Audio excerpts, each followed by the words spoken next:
பகவத்கீதையில் 4வது சாப்டரில் 36வது ஸ்லோகம். அப்பி சேதசி பாபேபியக சர்வேபிய பாபகிருத்தமக சர்வம் ஞானப்ளவே நைவ விருஜினம் சந்தரிஷ்யசி. இப்போ இதுக்குள்ள அர்த்தத்தை பார்க்கலாம். கண்ணன் சொல்லின்னு இருக்கார், ஆத்ம ஞானம் கிடச்சிடுத்துன்னா எவ்வளோ பெரிய பாவமோ, கொடிய பாவமாக இருந்தால் கூட, பாவங்கள்லேயே மிக மிக கொடிய பாவமாக இருந்தால் கூட, யாருக்கு ஆத்ம ஞானம் கிடைச்சதோ அவன் அந்த பாவத்துலேருந்து விடுபடுறான் அப்படிங்கிறத அந்த ஸ்லோகத்தில் மெயினாக சொல்கிறேன். இந்த சம்சாரங்கிற சாகர கடல் இருக்கு இல்லையா, அது பெரிய சாகரம். அந்த கடல்லேருந்து நீ வெளியில் வரத்துக்கு என்ன பண்ணணும்?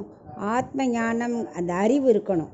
அதாவது வேறுபாடு காட்டக்கூடாது, எல்லாரும் சமம், எல்லாருக்குள்ளே ஜீவாத்மா ஒன்று தான், நம்ம எல்லோரும் பகவானுக்கு அடிமை அப்படிங்கிற ஒரு எண்ணம், ஆத்ம ஞானம் வந்துடுதுன்னா அந்த சம்சார சாகரங்கிற கடல்லேருந்து இந்த ஆத்ம ஞானங்கிற போட்டில் ஏறி நம்ம ஆத்ம சாட்சாத்காரங்கிற கரையை அடைஞ்சுடலாம். இதை தான் அவர் விளக்குறார்.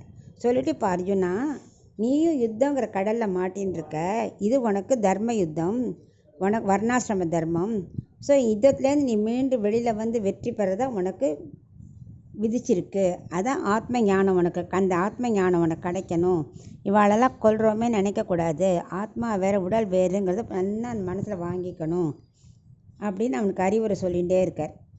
ரெண்டாவது, இப்போ மரத்தில் பக்கத்தில் வேண்டாத கிளைகள் இருந்தால் என்ன பண்ணுறோம்? வெட்டிடுறோம் இல்லையா?